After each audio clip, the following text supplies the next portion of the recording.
Hey, I'd like to welcome you to another episode of Mission Matters. My name is Adam Torres, and if you'd like to apply to be a guest on the show, just head on over to missionmatters.com and click on Be Our Guest to apply. All right, so today is a very special episode. We're bringing back our friend Magnus Carter on the line. He's an author in a recently released Mission Matters book. He's a radio show host as well, and just a longtime supporter. I'm a big fan of his work and what he's doing out there as well, which we'll get into today. But first, hey, Magnus, I just want to say, man, it's good to see you again. Adam, it feels like just yesterday. Thank you for having me back on the show. Come on, man. That's what I like to do. When I bring you on the show, I know it's a little bit less work for me, right? I'm self-interested here. I got to make you look good. This is your house, You got to make everything go smoothly, make everything look good. Great content for your listeners. It's awesome. So we'll start this episode. You already know the drill, as do our audience. So we'll start this episode the way that we start them all, with our Mission Matters Minute. So Magnus, we at Mission Matters, we amplify stories for entrepreneurs, executives, and experts. That's our mission.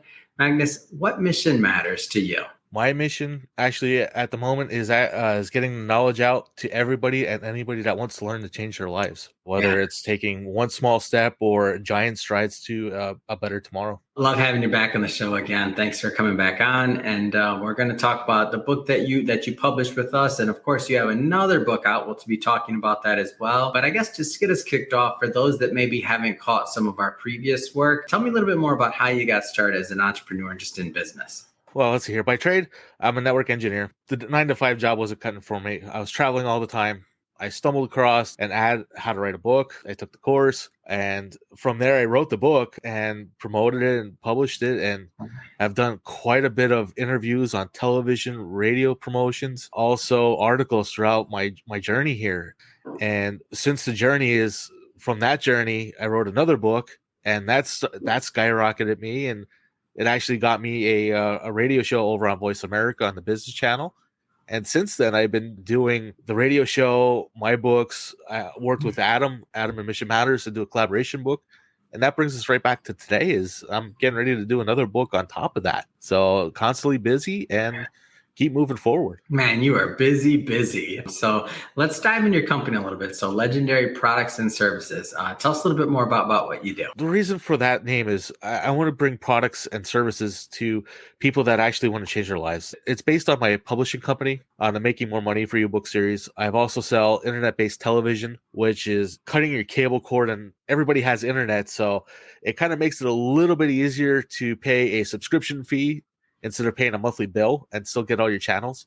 So I do that on the side, and I'm actually starting to dabble now in some advertising and marketing. So, and it's actually been helping my book series and helping other publishers as well get into a productive and a right start in their way to being an author. Man, that's exciting. I love it. And every time what I think, and just as an entrepreneur being out there, reinventing yourself, figuring out new ways to add value, pivoting, making sure that you're always relevant in the marketplace. When I look at your brand, when I look at what you're doing and your book series and the radio show that you host and all those things, to me, one of the central themes that always comes out is that you're always trying to figure out a way to add value and to your current audience and to audiences going forward as well. So to me, you're a big brand guy. Like, you're building a brand, you have a lot of things going for you, and a lot of these different things you do kind of add to that brand.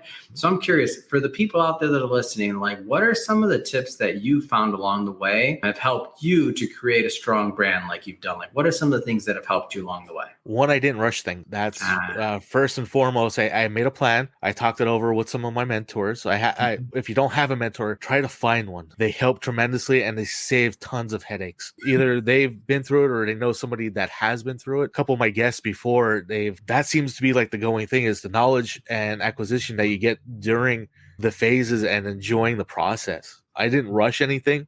I'm still not rushing anything because I'm actually enjoying life as it happens right now. And it's like you're saying, Adam, don't know where it's going to happen, and constantly reinventing it, because the market's constantly changing. If you don't invent something or try to solve or help somebody solve a problem, what good is the information that you have out there unless somebody can use it? Totally, and I get this, and admission matters. It's one of the things we grapple with daily. We know our clientele, we know maybe some of the people that are listening to these shows, and we're always figuring out how to bring on new guests and new ideas and things to introduce to them. And to me, I mean, just to be upfront, like for me, that's what keeps it fresh. For me to be a host and to continue to interview people and to continue as a learner myself, putting myself in the learning seat, if you will, which is I want to jump around a little bit of a transition here. Tell us more about your show and about your radio show and the concept behind it. Speaking of me being a learner. Oh, anytime. That's not a problem right there. Is the radio show is making more money for you. It is based off my book series. And what I'm actually doing is bringing content to people from people that actually have done these things and bringing it to the audiences and the masses in a way that anybody can actually do it. It's not as hard as we think it is to make money for ourselves. And some of the ideas are mainly overlooked because, well, that's too easy. That's not going to work. We talk ourselves out of it. But as I have the guests, or even when I'm doing a show by myself, is every little step that you take towards your end goal, as long as you have an end goal in life or what you want to achieve, anything's possible. And throughout the multitude, I'm on the air, 6-7 months now. And each individual that comes on the show started off with nothing and has excelled. It's not the easiest thing to do. You do have to put the work in, but once you find out that anybody can do this and anybody can put the time in, it's possible. No, I completely agree with you. And I want to circle back to something that you said earlier, which is essentially, you had a plan, you took your time, and that you were kind of methodical and executing that plan.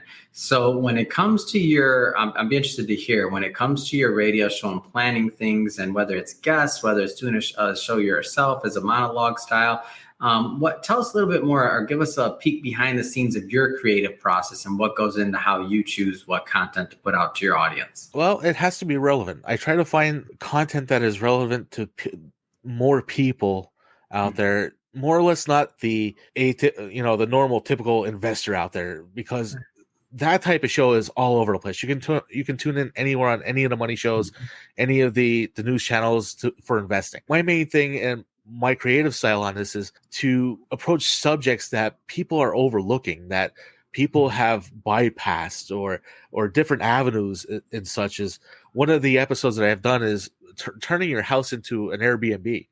We all have extra room. We don't use it. It's still sitting there. We're paying money on it, but to actually turn it into something where you can make money from it.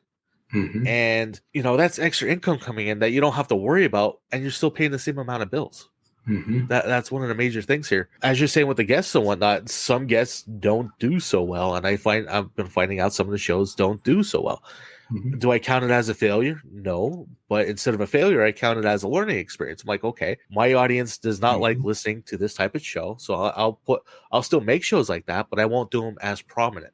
But I'll focus more on my biggest show right now is still recovering from a vacation. Everybody goes on vacation. We all overspend. And the folks the travel agent that I had on the show have done it as well.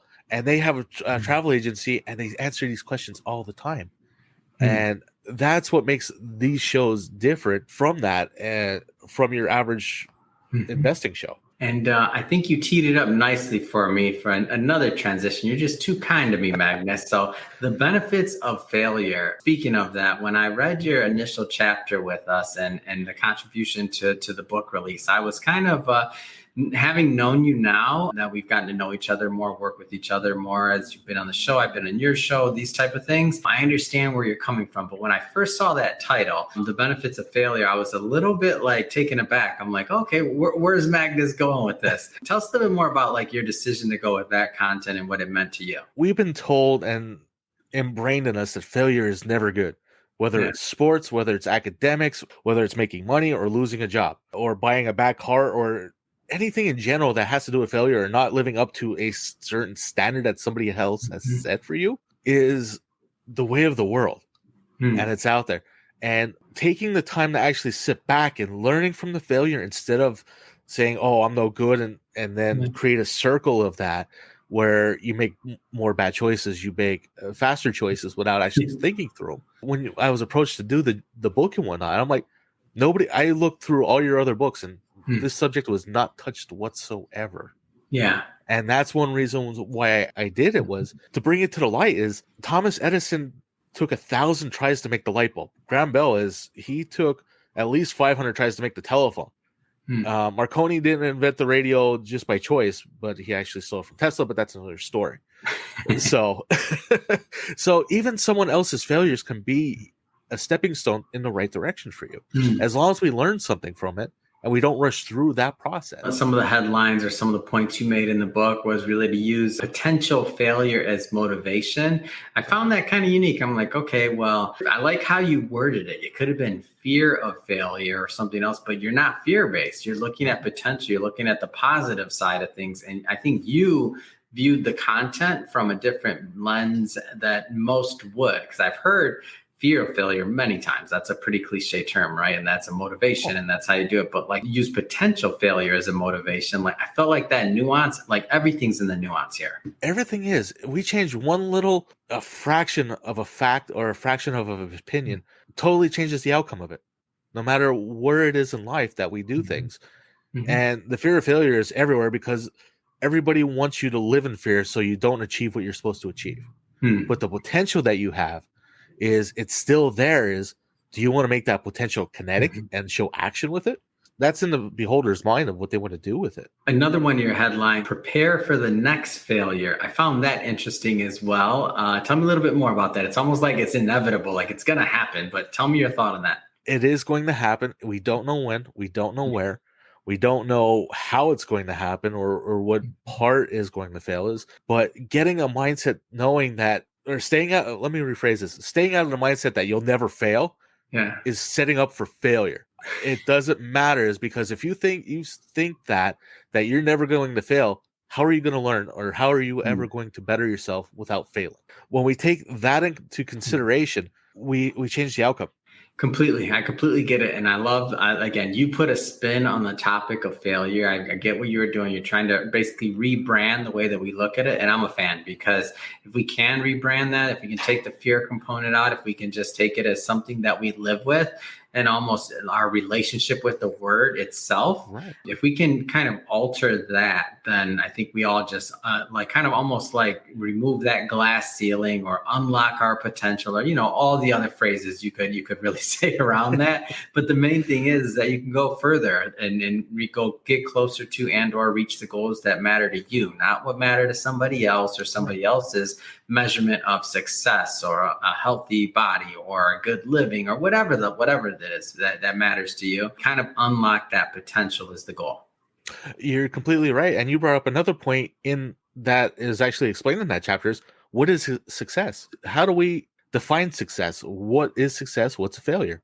We have to define those parameters before we move forward and determine which one it is. And a lot of people look at it as binary, like that, as it is or it's not, but life is gray. So even a small failure is still a win. Awesome.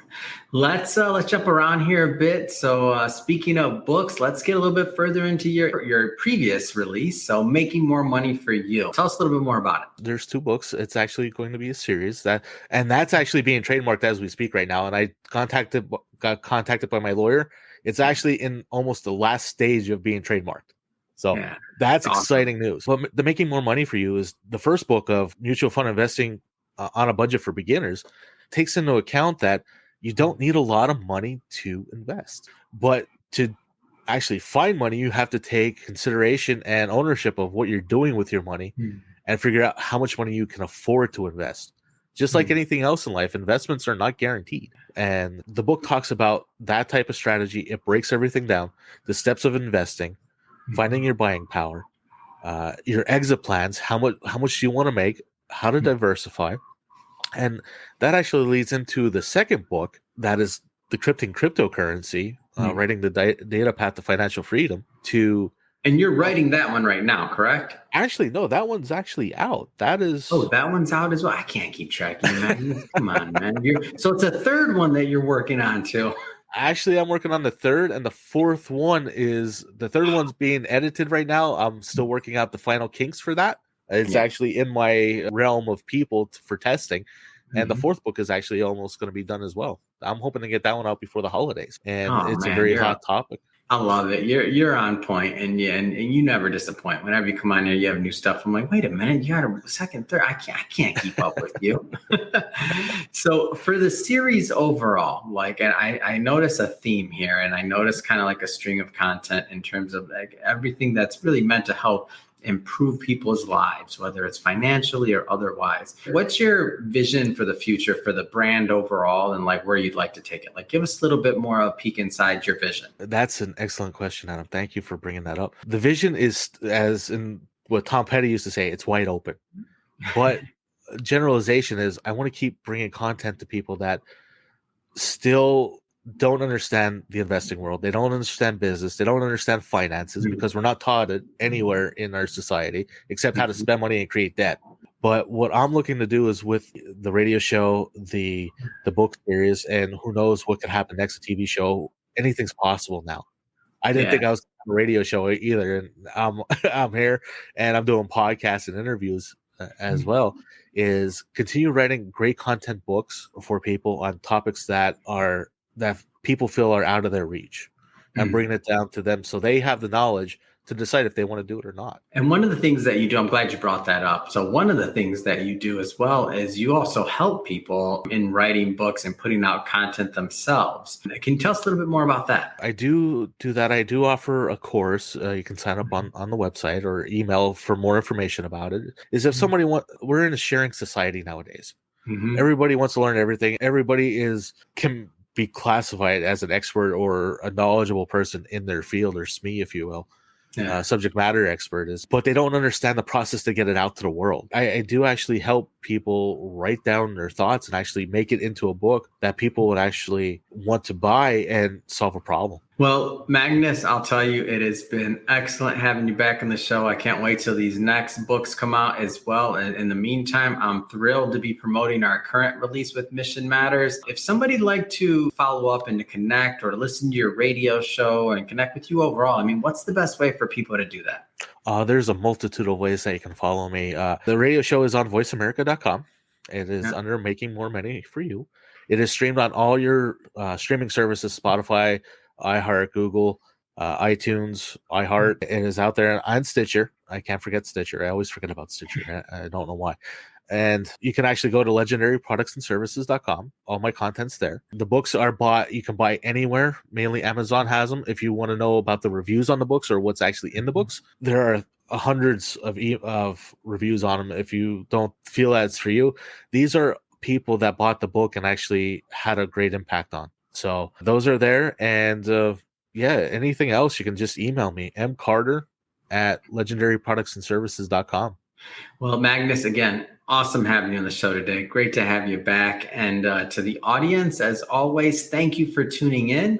Hope you got a lot of value out of this. Hope you learned a lot. If you did, don't forget, hit that subscribe button. We have many more mission-based individuals coming on just like Magnus, and we don't want you to miss a thing. And Magnus, really, it has been a pleasure. I'm looking forward to the next time we get to work with each other. Thanks again for coming on. All right. Thank you, as always, Adam, and I look forward to the next time.